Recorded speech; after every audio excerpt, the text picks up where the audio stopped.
This is going to be befuddling, this episode. Eavesdroppin.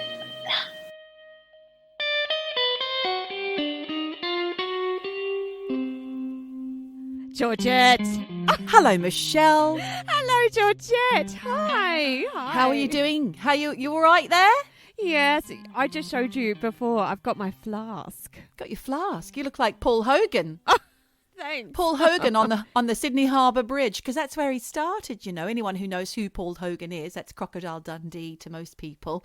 But Yes. to us, he was Hoax, wasn't Hoax. he? Hoax. Hoax, and what was the little one that didn't talk? Strop. Strop. That's it. Oh my God. Now we're going. That guy. We're going He back. always had a lifesaver's bonnet on. And an underbite. It's an underbite. G'day, Hoax. Anyway, listen. Welcome to the Eavesdroppin Podcast, you eavesdroppers out there. Hello, eavesdroppers. Can you hear us? Clem Fandango. Stephen, can you hear me? Hello, Stephen, can you hear me? Do you know what? On last week's show notes, I actually put some links to the reasons why I love Matt Berry. And part of it was Clem Fandango's best bits. So, Okay, yeah. and for anyone who doesn't even know what we're talking about, Yeah. Toast of London, Toast of Tinseltown. It's a BBC TV series, one of the best things on TV, in my humble opinion. We've gone back, my 8-year-old and I have gone back to watch Toast from the very beginning. He adores it, but it's very inappropriate. My favourite is just the way he mispronounces everything. Bruce Forsyth. Bon Jovi. So, Michelle, I just got some news. A news popped up on my device. Did you hear that story? It's dreadful and it's quite, triggering. Let me just say now, a trigger warning.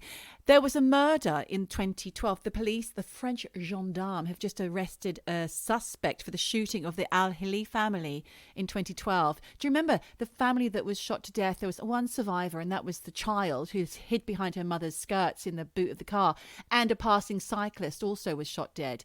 And they never found who did it. It's in the French Alps, a British family. Oh, Jesus. French cyclist was randomly cycling past, and he got caught up in whatever hell was going on.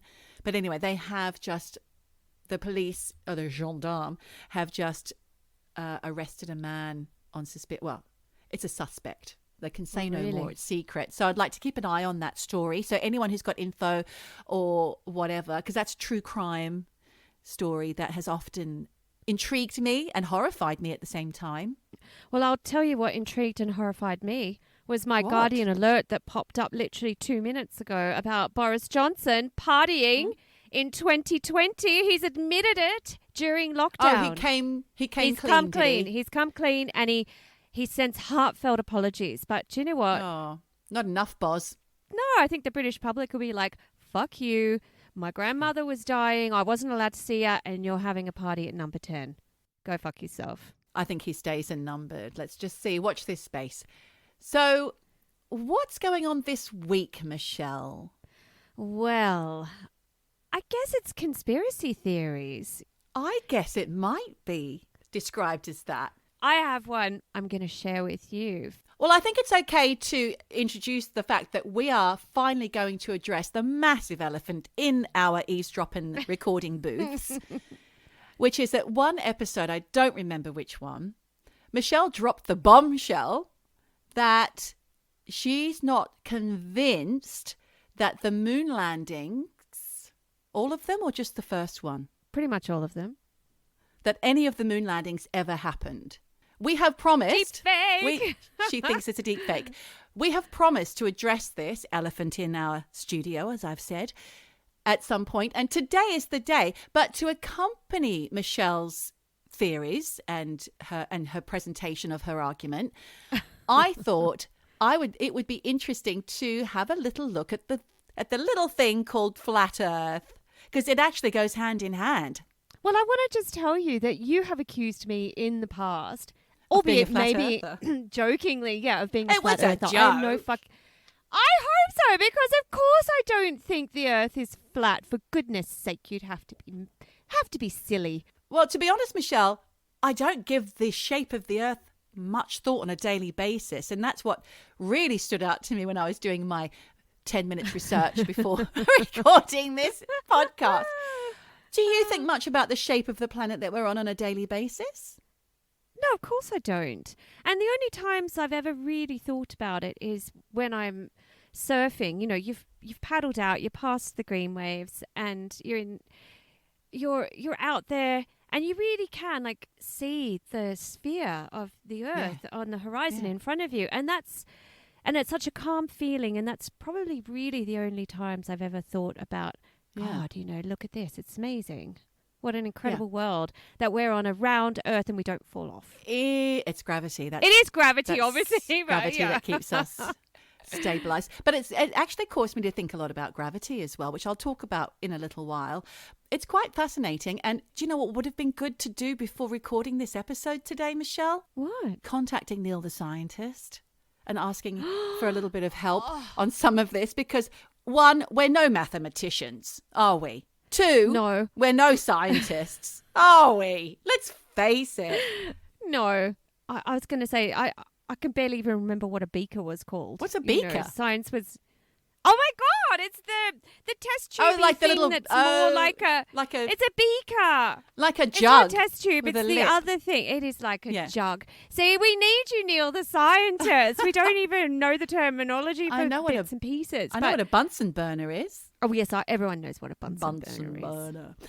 I'm going to launch into it then. I'm going to talk to you about flat Earth. Do you know much about the fact that there is a society of the flat Earth? And there's a lot of people that do actually believe in this day and age that our round Earth that we've been taught is actually flat. There are two of them here in this town.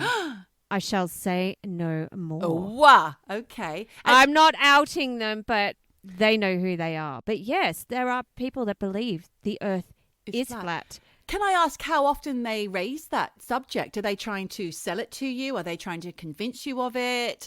Is it a topic of conversation for them all the time? I will have to come clean and say they have never spoken to me about it. In fact, the only reason that I know is because it's gossip around the town. Everyone is like, oh, those guys, the flat earthers. Not joking. Oh, no. So okay. I've never had a conversation with them about it, but it is well known that they have these beliefs and they're very serious about it. Right. Well, they are. From what I know from my, like I said, half an hour's research that I've done, they are very serious about it for many reasons, which we'll touch on shortly, Mish. But first of all, let me just remind you, just in case you'd forgotten, that the Earth is a sphere, and we have been told this by science and also our educators. So I don't know when exactly we learned it. I think I probably just always knew. It's just one of those things you've just always known, isn't it? That we're round, I guess. I don't remember the day I found out. Neil, can you get in touch and tell us who first discovered that the... You don't have to. I've got that info. Ah! Michelle, we don't need Neil for that. Jesus! All right, you're off the hook, Neil. The people of the olden times, before science and whatnot, before the 5th century BC, in fact, Michelle, they did think it was flat because they could only see what they could see, which was their argument, that they just walk along a flat plane, it's flat. There's a mountain. But if they thought any more esoterically about where they were in the universe, if they even knew what a universe was at that point, they wouldn't have realized it was round until the 5th century BC, when Pythagoras and other ancient Greek scholars worked out the shape and circumference. And not long after that, bit by bit around the globe, I can say that, other civilizations followed suit on this. So you've got your Europeans coming to terms with it in the classical periods. You've got your Chinese coming to terms with that, going, oh, it's round. Not in a racist way. They said, oh, it's round. You've got all your civilizations, Michelle, coming to terms with the fact that it's actually round. I often wonder, is it round or is it like an egg? It could be like an egg. I think it's round. Anyway, there was a man called Samuel Rowbotham. I don't know why it makes me laugh. He was an English socialist and inventor who wrote a book in 1849. Now, bear in mind, we've known it's round since, what did I say, 5 BC? 5th century. 5th century. Here we are now in the 90s. Is it? Hang on, how do you work it out? It's always one in the hand, isn't it? It's one in the hand. So is it Yeah, because Well, so it's the 19th century, which is 1849. Is that right? Because in 1970, that was the 20th century. We're in the 21st now, and it's... Oh, fucking hell. This is going to be befuddling, this episode. we're in the 21st century. And it's but we're only in the 2022. 20s. So in 1849, it was the 19th century, right? Okay. Yeah. Yes. So in 1849, let's get that right, he wrote a book, which was originally a pamphlet, but it became very popular, called Zetetic Astronomy, Earth Not a Globe, under the pseudonym Parallax. Oh. What a name. So what kind of shape did he think it was? A teardrop? I will tell you. No, flat, darling, Oh, okay. flat. It's all about flat Earth. Oh. He thought it was a flat disc, and the centre of it was the North Pole, and the whole disc is surrounded by a wall of ice a la Game of Thrones, 45 my metres God. tall. Well, I don't know if he thought that, but that's what they think now. And that's the South Pole, what surrounds the disc, and that stops us from falling off. And the sun and the moon and the planets and stars are moving only several thousand miles above the surface of the Earth. That's wild. I know. I mean, ridiculous, but wild. There's been wilder things that we've accepted as truth, I suppose, if you think about it. Yeah. So anyway, when Rowbotham died, Lady Elizabeth Blount carried on the work until World War I, when the popularity of the flat Earth model waned somewhat. But then it popped back up again in the 50s. The Flat Earth Society was born. Right. So it's a British thing. Well, no, because I think he moved to the States, Rowbotham. It's a worldwide thing. Following on from Rowbotham, his original theory, they believed that the evidence of Earth, this is the 1950s version now, the Flat Earth Society, they followed on from Rowbotham's theory, and they believed that the evidence of Earth as a sphere is an elaborate hoax involving multiple governments. So when we're talking about conspiracy theories about the deep state, etc., that goes right back to 1950. Well, we knew that anyway, didn't we? Yeah, but that's also what was the elite kind of conspiracy theory about? There's an elite controlling. Lizards? You know all about this. No. Oh, not you the mean lizards. the Rothschilds and the what are they No, called but they're again? called something. What is it? Oh, The 12. we've talked about this. No, The Masons. no, the other one. I know Oh, what you shit. mean. I know what you mean. The big families that have all the money. Anyway, they would think that pictures of the Earth from space were all just made up and elaborately, like moon landings and whatnot. They just poo-pooed them because they thought that can't happen. In order for this theory to work, believers, so the theory of the South Pole being the 45-metre high wall of ice that stops us from falling off, Yeah. believers have to come up with elaborate versions of physics and be very creative in order for the theory to actually work. So they've got to kind of... They've got to shoehorn it in. Yeah, exactly. They've got to shoehorn their ideas in Exactly. and somehow... Like gravity. Yeah, join the and dots. all sorts. Not all flat earthers agree with each other, Michelle. There is quite a lot of kind of divisiveness within the groups, I would say, because some think it's one thing, some think it's another, because they're all so very passionate about it as well. So it can cause a lot of problems. Some believe that the Flat Earth Society itself is a government-sponsored front designed to make the flat earthers look bad. See, you just can't stop trusting. You can't stop for a minute accepting things at face value. You just can't. I don't know what I was going to say there. Have you lost it? I've lost it. She's Do you know why? lost it. Because I felt this cold breeze and I was like, is the fucking door open? Oh, my feet are freezing. Or is Anyway. that you just realising that the Earth is actually flat? The earth is flat. I'm about to fall off. Sometimes I do feel as if I'm about to fall off Do you? the edge of the earth. That's because you're tiny. You might just float away. Well, I often joke to Andreas that when I'm skiing, I might ski off the mountain and he's like, don't be ridiculous. But I actually think that is possible. I don't think you can ski off the edge of the earth. I don't think No, because you'd need to be able to clear 45. How come planes can't? Anyway, we're getting ahead of ourselves here. I don't even know where you're going with that. I was going to go, how come planes, 45 metres, I don't know what that is in feet, because I know that planes can fly, they can reach above 30,000 feet in the air. So why can't they Okay. just fly right off the edge of the earth if it's a flat earth? I didn't look that up, so I can't look it up right now because I'm about to give you a perspective, Michelle. It was a 2017 national poll by Public Policy Polling. that in America that found that only 1% of Americans believed the Earth was flat, with an additional 6% saying they weren't sure and could be convinced. Stab me up. That's terrifying. Some say that this wall of ice, which is 45 meters high around the rim, is guarded by NASA employees to prevent people from climbing over and falling off the disc. But wouldn't it be in the middle of the ocean? I don't even know. I just think All these things are popping up now. Hodor. Hodor! Who is it? Hodor. Hodor. I think he's holding the door. NASA is very much the baddie anyway for these flat earthers. They are absolutely the villain of the piece as far as they're concerned. Now, would you like some science, Michelle? Yes, please. You All know right. I love a little scoop of science. Well, hopefully this will satisfy your need for science. We talked briefly about gravity just before. Well, they say that gravity is just an illusion.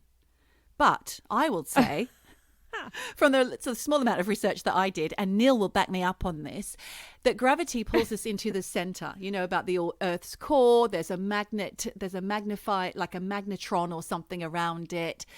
I don't know the real words, but it's a thing.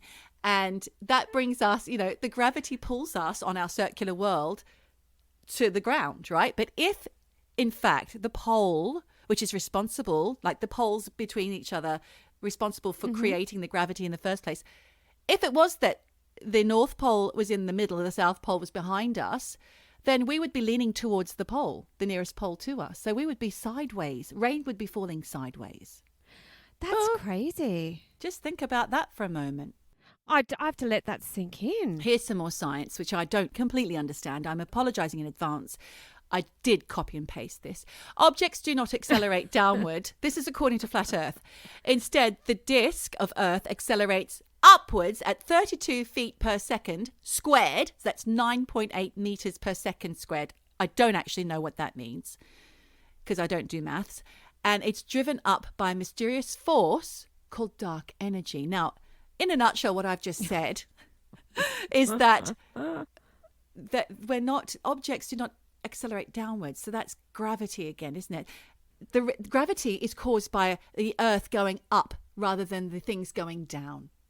That's what they've decided, and it's dark energy. I just can't help thinking that this theory is like we're all sitting on a CD, a giant CD that was put in the freezer. That's held up by a giant turtle. Isn't that Terry Pratchett's version? Discworld. Is it? Yeah, there's Really? books. Yeah.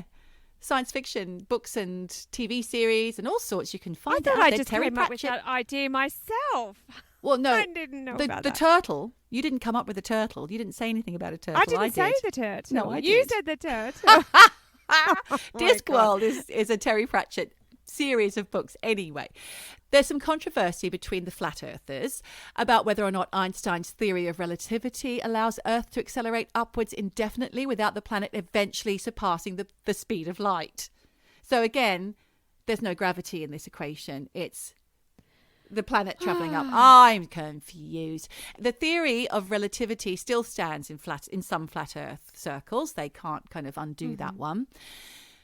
Do you want to know what lies beneath the Earth's crust, Michelle, in a flat Earth? Yes, please. It's rocks. There you go. Just rocks. Bit of rock. No magma, no lava, no... What else is there? All the things that we learnt about in science in year 9. Go in the core and you see Yeah. all the different layers. No, none of that Basalt. rubbish. It's just rocks. Just rocks. Just a couple of rocks. The current president of the Flat Earth Society is a man named Daniel Shenton, who is a Londoner, but he lives in Hong Kong. Now, Daniel says that Thomas Dolby's 1984 album, The Flat Earth, was his inspiration to look into this. She blinded me with science. She blinded me with... Do you remember that? And what else was on that? What was the one where he had the dummy on his lap? That's on Neil's ditty. Yeah, I know. Neil the scientist. Neil, he's Neil real. the scientist. Neil, he's a scientist. Neil, Orange peel. He blinded us with science. Yeah, She Blinded Me with Science by Thomas Dolby. What else did Thomas Dolby do? He did all sorts of crazy songs, didn't No he? idea. Thomas Dobley. Anyway. Dolby. Do you think it's Dobley? Dobley. No, that's Spinal Tap. Dobley. So Dolby's 1984 album, The Flat Earth, inspired Daniel Shenton to discover this theory. And he told The Guardian are very interested in the flat earth phenomena. It was the late 1990s, and I started doing research into what the Flat Earth Society was. I had heard of it, and when I did some more research, I eventually ended up believing its ideas were true. Now, this is what they often say. Anyone who's interested in the Flat Earth theory, so this is what I was a bit worried about, Michelle, when I started doing my research, because I watched a documentary, Behind the Curve, and in it they said something very similar to what Shenton just said. Anyone interested by this theory, looking to disprove it, ends up a believer. Okay. Why is that? Because the evidence is so compelling? It's so compelling. Shenton, in honour of Thomas Dobley, offered him membership number 00001 in the reconvened Flat Earth Society in 2009, and Dolby has accepted. Don't ask me whether he's a flat earther or not, but he is officially the first ever member. So, what an honour. As I said, I watched Behind the Curve. You're able to view it on Netflix. There are other streaming services, but it's only on this one. And the focus is on this guy who is so entertaining to watch. He loves his celebrity.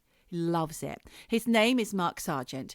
And then he's got this beautiful woman who's his kind of co-worker in their quest to raise awareness, called Patricia Steer. Now, she started off by having her own YouTube channel. She's gorgeous in an Elvira kind of redhead Elvira kind of way. They teamed up, no romance, but people think they should get together. But to be honest, I think he's punching if he ever gets together with her. They believe that we are under, they believe in the flat earth, but their version is a terrarium or a dome that covers us, like Under the Dome, that Stephen King dreadful TV show we watched. It was dreadful. It was awful. It was good until a point, wasn't it? And then it went wrong. Yeah, I watched it. I watched a few episodes thinking, oh, yeah, there could be something in this. No, Dud. Don't waste your time and energy. Mark Sargent's explanation for most of what we see in the sky, remembering that we are in a lovely terrarium dome, is that it's a display system. And one of the main troubling aspects that drew him to his conclusion of the flatness of the Earth was that there are barely any flights across the South Pacific to South America from Australia. That would prove the Earth is flat because if they flew that way, Michelle, they'd go straight off the edge. That's ridiculous. They don't. So Australia ends on one end of the disc and South America ends on another end of the disc. You can't go round to get there. So why do they go up and down and follow a curved flight route to get to across the South Pacific? I'll tell you why. Because the South Pacific is a huge, vast ocean with no landing spots should you need an emergency landing. So for safety, it's probably best not to do that. Probably best not to undertake that trip without having somewhere to pop down. So I'm happy about that. Anyway, Mark is also convinced that if the Earth was curved, how can he see Seattle on the horizon from where he lives? Where does he live? I can't remember. He lives obviously across a body of water from Seattle. And he said in this film, that is Seattle. If the Earth wasn't flat and if it was curved, I should not be able to see that. But what he's not taking into account is perspective, perhaps. I don't know. Honestly, I'm so confused by all of these theories because they all just sound a bit silly. It's not that hard because if you were to look out on the horizon, you've said yourself, when you're in the middle of an ocean, way out, you can see the curve, the sun coming up and you see the sun going down. I don't know. I can't understand it. It's bizarre. No, but we've also, in a previous episode, we talked about St. Elmo's fire, which is when you see something, generally a ship this was like back in ye olden times, and you'd see a ship on the horizon and it would look like it was on fire, but it wasn't because it was perspective and light and all of this kind of stuff. And I think that's what it is. So you might be able to see Seattle because it's that much closer than, say, a few more 1,000 miles beyond that, where it does start to curve, or I don't know. Anyway, there's a Canadian man called Robbie Davidson. Robbie Davidson, he organises the annual Flat Earth International Conferences. And like a lot of members, he believes in a biblical worldview and slams science. They don't like science. Oh, no. So he told CNN in 2019, none of us believe that we're a flying pancake in space. At the Flat Earth International Conferences, it's more common to believe that space simply does not exist at all and that the disk of the Earth sits still. There you go. That's nice and easy to understand, isn't it? All explained away in one simple statement. That's it, isn't it? They'll find anything that just... Confirmation bias, it's called, yes. Oh, yes, of course. A lot of them wonder that if the Earth is indeed flying through space faster than the bullet, which apparently we are, I didn't know that, how do we not feel it? And how do we not feel the Earth rotating? Why can't we feel anything? We're flying through space right now, Michelle. Why can't we feel it? But isn't it gravity again? Yes, Michelle. Oh, and by the way, the dinosaurs are made up. Oh, okay. That's what they say. So some think that while the Earth is flat, the moon and sun are spheres. But they also believe that there might be an invisible anti-moon that obscures the moon. And that explains away lunar eclipses. So there was a This Morning segment this morning with Phil and Holly. We love that show. They had a guest on called Martin Kenny. I didn't see it, unfortunately, but he argued that no one could have walked on the moon, Michelle. And here's one for your bag of arguments. Because it's made of light. Oh, God, I did see that. It was ridiculous. What a silly idea. It's as plausible as it's made of cheese, you know? In the past, he says, you saw the moon landings and there was no way to check any of it. Now, so you'll like this, now in the age of technology, a lot of young people are now investigating for themselves, Michelle. Young people like you. Michelle Margarita. There's a lot of YouTube videos out there as well. There are loads of YouTube videos. And they're pointing to things like shadows. Yep, shadows in pictures of the moon. And the argument is that the moon is transparent, just a light. Some suggest that it's even a projection. It's a hologram. Can I explain to you how the Earth's day and night cycle occurs within a flat Earth? Okay. Yeah. The spherical sun and moon, which measure 32 miles, that's 51 kilometers, to put it in perspective for you, they move in circles 3,000 miles, that's 4,828 kilometers, above the plane of the Earth. That's on the plane theory, which is the Earth is a flat plane. Stars move in a plane of 3,100 miles up. I'm not doing the kilometers for that. They are like spotlights that illuminate different portions of the planet over a 24-hour cycle. But Michelle, what of the seasons? I couldn't find any answer as to why the seasons are different. Just brush on one over half that, of right? Yeah. There's some celebrities that believe in flat Earth. Who? Well, we've got a lot of American athletes that we don't know of, and there's a guy called Bobby Ray Simmons Jr., known as B.O.B., who in 2016 released a track called Flatline, and he disses astrophysicist Neil deGrasse Tyson, who is also, along with NASA, a massive enemy of the flat earthers. Neil deGrasse Tyson, in case you don't know who he is, he's a science communicator and a known American astrophysicist. And the rapper says, no matter how high in elevation you are, the horizon is always eye level. Sorry, cadets, I didn't want to believe it either. Then there's Shaquille O'Neal, apparently Freddie Flintoff, but I couldn't see any actual quotes of him saying that. I think he was just pondering. He was wondering a few things. He was up in a helicopter and thought, oh, hang on a second. And also Millie Bobby Brown, which is the little girl 11 in Stranger Things. She's really into it, apparently.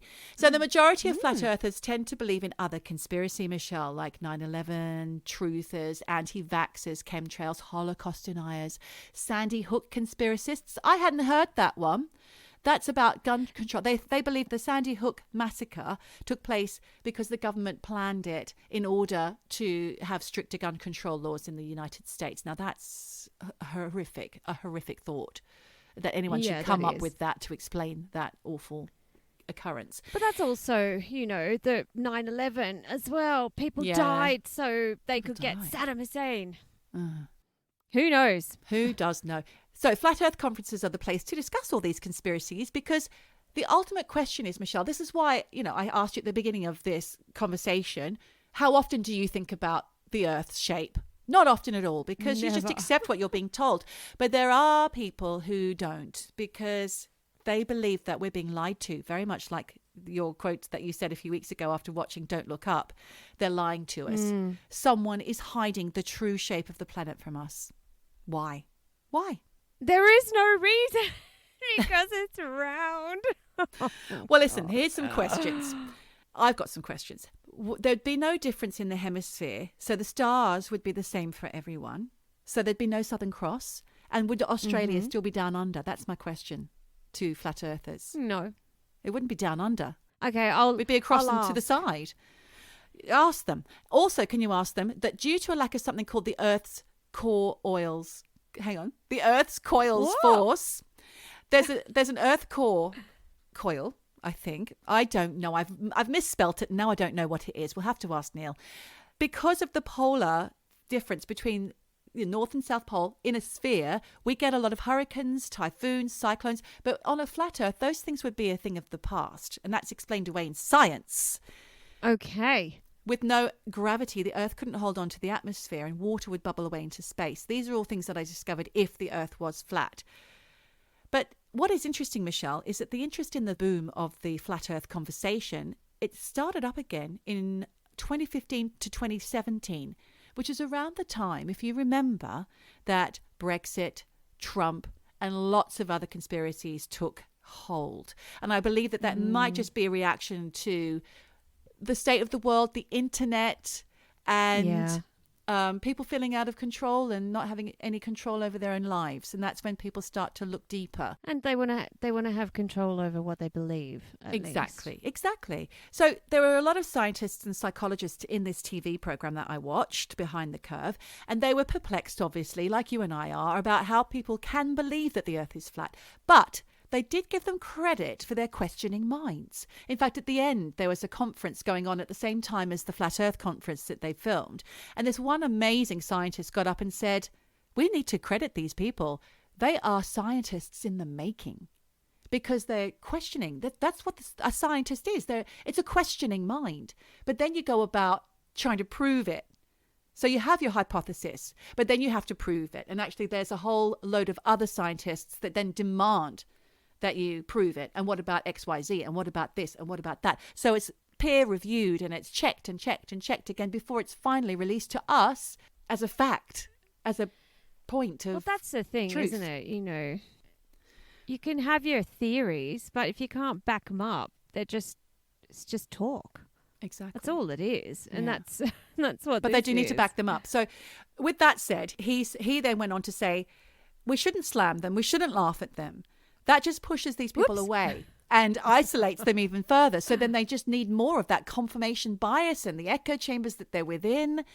You know, they'll only talk to fellow flat earthers and their arguments will be difficult to understand to those of us who don't believe. When he was questioned, Mark Sargent, the guy that I was talking about before from the documentary, he admitted that there were no scientists or teachers as members of the society. But that was because once you reach a certain level of education, you are bound to toe the line, the party line. So that's more conspiracy, questioning, not trusting. Oh, I'd hate to live like that. So these scientists were also really impressed, Michelle, by the amount and the quality of some experiments that the flat earthers in this documentary performed in which to prove that the Earth was flat. So there's a couple of guys from the society absolutely intent on doing these experiments. They did one experiment really well thought out. When it was passed along to the scientists, they heard it. They're like, oh, yeah, okay, yeah. I'm not going to explain any of them because I didn't understand, but when I watched it, I got it. But I don't have a scientific mind. So anyway, these scientists said, that's amazing. Well done. You know, those guys are brilliant. They came up with one experiment. They did it. Sadly, it didn't work. It proved that the Earth was curved. Never mind. Do it again. Do a different one. They came up with about 4 or 5, Michelle. And each time they were proven to be wrong. The Earth is curved. They never gave up, though, their beliefs. They never sat down, put their head in their hands and said, oh, no, we're wrong. They just thought, okay, we've just got to keep finding another way to prove it. They were so strengthened by their belief. There's a thing called the Dunning-Kruger Effect. You're going to like this. You're going to want to use this in future. It's a psychological finding of a cognitive bias, which we discussed before, which is about finding things to support your argument, right? Yeah. No matter what, no matter how. What is it, Diane Kruger? Dunning-Kruger, the Dunning-Kruger Effect. Dunning-Kruger. Yeah. Okay. It's the definition of how people without knowledge or expertise have a false confidence that they are, in fact, very knowledgeable and that they have a tendency to assume all there is to know. They just think they know That's everything. basically me and my whole life, anyway. And that, my friend, is all that I have for you on the Flat Earth movement. Smashed it. We smashed it out of the park. Smashed it. Well, thank you. I mean, I'm just shaking my head because it's quite ridiculous. Are you not convinced? In the next breath, I'm going to talk to you about why the moon landing could be faked. So Okay, I'm dying maybe to know I'm as why. ridiculous. Maybe I'm as ridiculous as these flat earthers. I am really keen to hear your views, and I'm not going to laugh at you, Michelle, or slam you because I want to know what you think. No, please. I mean, Please do laugh at me. yeah, always. But I do joke about not believing in the moon landing, and look, maybe it happened. Maybe it's a deep fake. And when I say it out loud, it does sound ridiculous. Because if I ever mention to anybody about did they actually land on the moon in 1969, the first thing people say is, how could it be fake? Like, it's impossible for 400,000 plus people who worked on the whole moon landing to be in on a joke. And for they more never, than 50 years. no one whistle blew. No one from there. No, and I get it. Yeah. I get it. But what if those people thought they were working on the real thing, right? So to them, they weren't in on a joke, but they were working on an actual moon landing. So their experience was real and their input was real. It's just that what they thought happened didn't really happen. So they're being tricked as well. Yeah. Yeah. So look, yes, the Americans launched the Apollo lunar module, right? And yes, Neil Armstrong and Buzz Aldrin trained to be astronauts. And yes, they got into the Apollo 11th on July 1969. But what if Apollo 11 was launched unmanned into space while the astronauts themselves were, unbeknownst to them, actually in a fake lunar module located on a soundstage, but they believed they were part of the real thing? I don't know. It's just a theory, right? Okay. Yeah. Hang on. Because Neil Armstrong said that walking on the moon was particularly easy. Now, they did walk on the moon. They felt that feeling of no gravity. They had to have the moon boots that stuck to the earth, to the surface. But what if it was a soundstage with no how gravity? How do you do that? Well, you can go into those you can go to anti-gravity chambers. I mean, okay. My friend's sister just did that for her birthday. Okay, so he said that was easy, right? Walking on the moon, but what was hard was landing. He found that particularly difficult. Well, I'm going to get to some landing theories, but stepping back a little bit, why have there only ever been 12 men to walk on the moon? I don't know why I just said moon. Moon. Probably because they ran out of money, or they just decided to. Well, if you look at the timeline, what are we looking at here? The 60s. So they were all Americans, and they all walked on the moon between 1969 and 1972, when America was desperate to prove to the Russians win the space race that they were going to win the space race, right? And look, the Russians scared the shit out of the Americans in 1957 when they launched Sputnik. Sputnik 1 into space, proving that they had the capability not only to launch a satellite into space, but also potentially have the power, therefore, to nuke America, right? So that's when America freaked out and decided they were going to win. They were going to be the first to put a man on the moon, and they were going to do it fast. And a year later, in 1958, President Eisenhower created NASA. Didn't exist before then. Right. And the thing is, though, they weren't quick enough, because in 1961, the Russians were ahead of the game, and Yuri Gagarin became the first human in space. and the first person to orbit the Earth, right? Yeah. A month later, on May 5th, the Americans put Alan Shepard into space. But who the fuck remembers Alan Shepard? Because, the Russians did it first. He was eclipsed as well by Neil Armstrong and Buzz Aldrin, who were the first men on the moon. Well, that hadn't happened yet. Can I just raise... Yeah, because, no one remembers Alan now, but at the time, he would have been big news. Yes, but history doesn't care about who came second. The Russians came first. History doesn't care about him now either, because then they won the space race. They got 2 men up on that moon and then more afterwards. But let me just say to you one other thing, Michelle. If you believe that they did. Well, I do. Yeah. Let me just say to you that, so if Russia was able to do all these things quickly and efficiently and without any, as far as we know, mishaps, and then America followed suit, which country has the most money out of the two? But who had the most money at the time? Well, America, 100%. They're in the grips of communist Russia. Well, but that's because the government was chewing all the money. I think the government had cash. It's just the people were poor. But I don't know for sure. Well, I don't know for sure. I wasn't on the gulag. We're not politicians. No. You weren't on the gulag. I wasn't. No. I don't have a clue what I'm talking about. But I would like to say that anything that Russia can do, I doubt that there's no reason why America couldn't do it as well, if not bigger and better.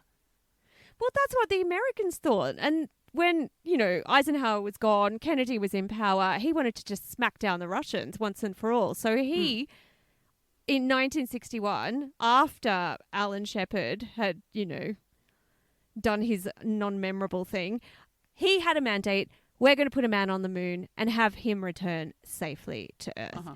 And that's what they put all their time and effort into over the next 8 years. They got super busy. They built the Apollo lunar modules. Sadly, Apollo 1 caught fire and 3 men died. I don't know why I said that with a laugh in my voice because it's not funny. Michelle! But it's horrible. I know it's horrible.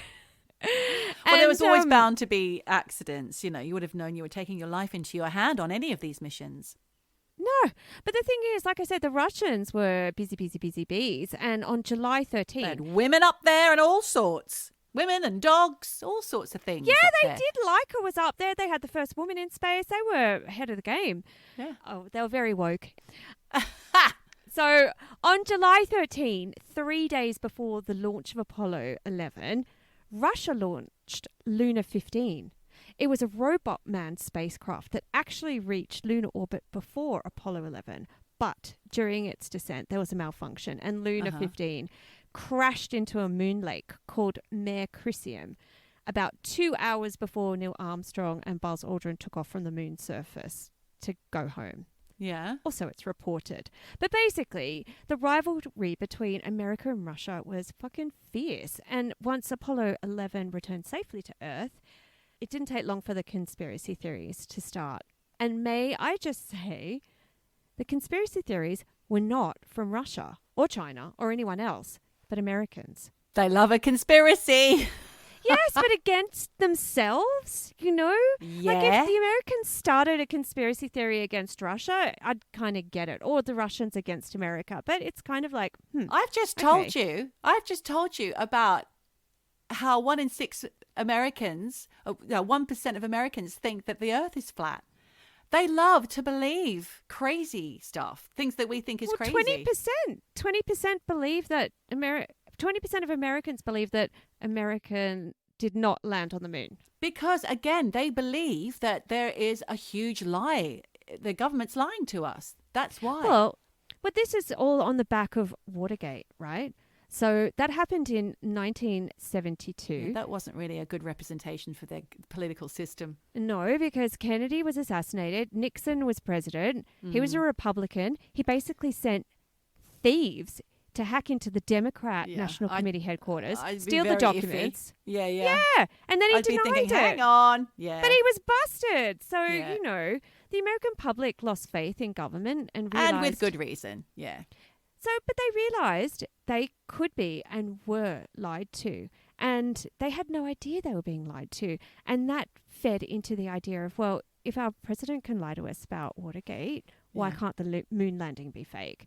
And look, winding back to the idea that it was Americans who first started the moon hoax conspiracies, the first conspiracy theory came from a guy called Bill Kaysing. And he had sort of worked on the US space program because between 1956 and 63, he was an employee of Rocketdyne, which was a company that helped to design Saturn V rocket engines. So he kind of has some credibility when it comes to understanding that basically the world did not have the technology back in 1969 to put a man on the moon and have him come back alive. Especially as, I don't know if you've ever seen pictures, it looks like it's basically made of fucking tinfoil. Not a joke. Yeah, it is. It is. And how? How is a man not going to perish when he's basically wrapped in some alcofoil? Like, it's kind of ridiculous. But that's not the thing that got them into space and to orbit the moon. That was something that was to help them land. Yeah, that was like... They didn't go all the way wrapped in baker foil. No, but, you know, it's just one of those things that are kind of mentioned. Like, come on, guys. Like, how'd that even fucking survive? I mean, you wrap a chicken and it rips. You know, it's gonna rip. Well, it's probably not the same. It's probably not kitchen grade foil, I'd say. Maybe not. Michelle. Oh, but in 1976, Bill Kaysing, he published his pamphlet, self-published, mind you. Yes. A pamphlet called "We Never Went to the Moon: America's $30 billion Swindle," and he put like his ideas and theories out there and backed it up with some shit photocopies and some crap images, you know, from when he was working indirectly for NASA, I guess. And look, I think people just really latched onto it because it tapped into this idea that maybe had lain dormant in people's minds. You know, was this real? How did we suddenly beat Russia, you know, when they had everything going for them? I found this great article when I was going from The Guardian a few years back where they did a YouGov poll that found that 1 in 6 British people agreed with the statement the moon landings were staged. And 4% believed the hoax theory was definitely true, 12% that it was probably true, and a further 9% registering as don't know. Mm-hmm. So, and moon hoaxism was really strong between the 24 to 35-year-olds. So, you know, like young people are really questioning these things that maybe, you know, people of older generations just took as a given. So I'm just saying that. And like I said before, there was a Fox News poll that said 20% of Americans believe the US never landed on the moon. Another point I want to raise is why, in almost 50 years since 1972, why have we as humans, and not just Americans or Russians or Chinese or whoever, why have we never had another human walk on the moon? But we have. We haven't. We had 12 men. Since 1972. Oh, right. Why since has 1972. nobody since 1972 walked on that moon?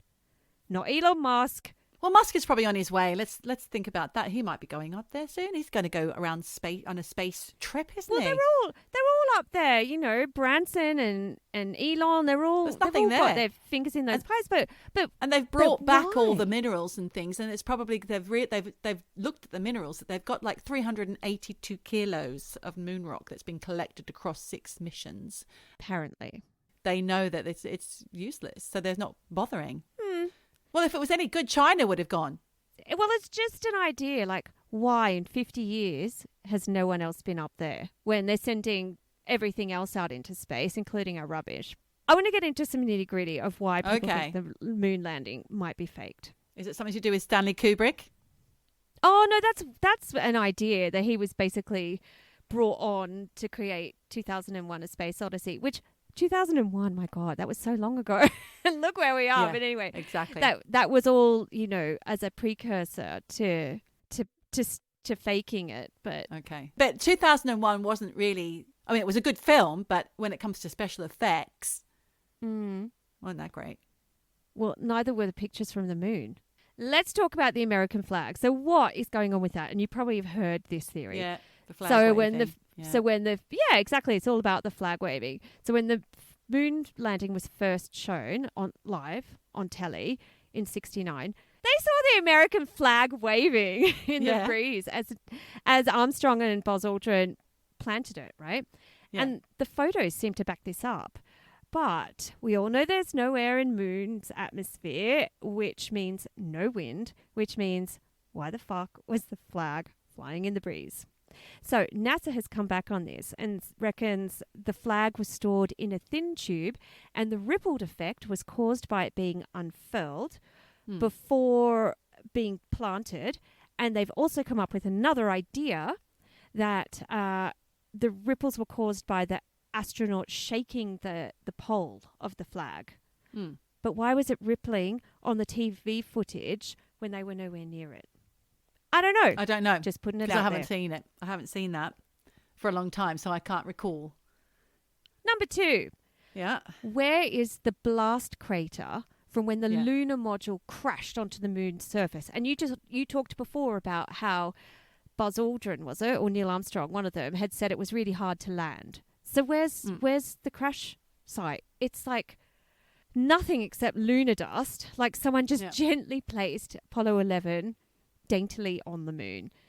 And again, NASA have come back on this one, saying that the module required significantly less thrust in the low gravity conditions than it would have required on Earth, because the surface of the moon is solid rock. And there wouldn't be a blast crater, like how when an aeroplane lands, it doesn't leave a crater. So I don't know, maybe. But we don't know enough. We're not astrophysicists. No, I'm not. No, but I want Elon to go and walk on the moon and clear some of this shit up, because we've got questions. Yeah, let him go. Number 3. Let him go. Number 3, shadows. Yeah. So this one's been around for a while, and it focuses on the shadows that can be seen in photographs and in the live footage. Yeah.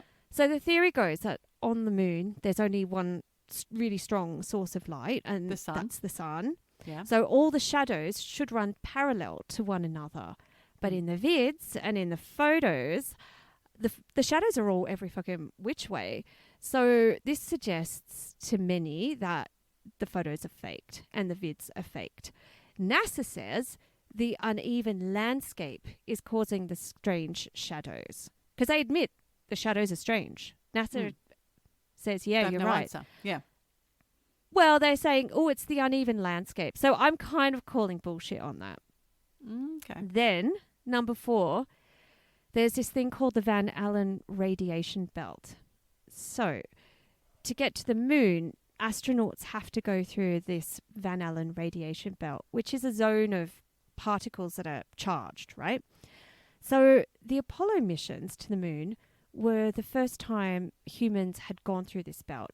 And moon hoaxers reckon that the levels of radiation in the Van Allen radiation belt would have basically, like we just said before, cooked those astronauts like a freaking turkey at Christmas. You know, they weren't coming back from that, especially when you look at the construction of the Apollo. But NASA have come back on this, saying that the short amount of time it took the astronauts to go through the belt meant they only received very small doses of radiation. But the thing is, it doesn't matter if you go through it fast or not. I think they would have been cooked. They just would have been like cooked gooses. But this is indeed if they actually went through the belt at all. So exactly. Well, I would shout Dunning-Kruger Effect here, Michelle. We don't know enough about astrophysicist information for us to be able to answer those questions, really. Just throwing it out there. Inquiring minds. Another thing they all point to is, in the pictures and in the videos, where are the stars? How come there are no stars to be seen anywhere? And when you look at the footage and the pictures, really, there are literally no stars anywhere. Yeah, I know that. How is that even possible? And space is full of stars. What does NASA say? So NASA says... Is it something to do with being on the dark side or the light side? No, worse. NASA says basically it's down to the shit quality of the videos and the photos. That's why it's washed out. They blame like developing and whatever, but they are like, yeah, you know, oh, it's just the equipment at the time. But I kind of smell bullshit on. You smell it? No, I call bullshit on that excuse too, because do you remember when digital cameras first came out? Even the shittest ones, you could point up and you'd see freaking stars. And I know. Can I say something? Yes. So I had an experience when I was in Australia last time. You were there. You weren't with me at the time. I was hanging out the washing in my parents' garden. It was summer, and it was the most stunning sunset. And I had to look at it. And when I did, and I had my phone in my pocket, I also noticed a little light hovering in the sky above me. And it was like dusk. So it's just getting dark. I watched it for a while. Then I thought, fuck you, that's a fucking drone. And it was looking at me. And I thought, what the hell is going on here? I was beside myself. And I tried to take a picture of it. Instead, I got a really nice picture of a sunset with no drone in it. How come that happens? And when you take pictures on your digital camera of the sky, of the moon, you don't get stars. And you don't get beautiful moons the way that you see it in your eye, with your eye. No. Try it. You don't, but we don't know what it's like to take a picture supposedly from the moon. I don't know. No, we don't, but we do know what it's like to take a picture of them from the Earth of the stars in the sky, and they don't come out unless you've got a really slow shutter speed. Well, not on an iPhone. Well, surely you would have thought they would have thought of that. Well, maybe they let it slip. All right. Well, they're all very valid questions to ask, that's for sure. Well, then there's number 6, which is, why the hell is there a letter C on one of the moon rocks? So there's this picture of a moon rock, and it's one of the most famous photos from the moon landings, where you can see this letter C on a rock. And it's not like, ooh, is that like a scraggly C? It's a letter C. Like, there's no confusing it. NASA apparently has come back on this too. And they have given conflicting excuses over the years, saying, again, they put it down to the photographic development. So they're saying the person who developed the photos, maybe they did it as a practical joke. Put a C on it. That's a bit of a stupid answer. Yeah. Maybe it's a stray hair that was accidentally on the picture when it was old school being developed. No. It's not. It's a C. No. I don't know. I haven't seen it. So I don't know. That's dodgy. And then, you know, we talked about Kubrick being, you know, the soundstage, whatever. So, look, I don't know.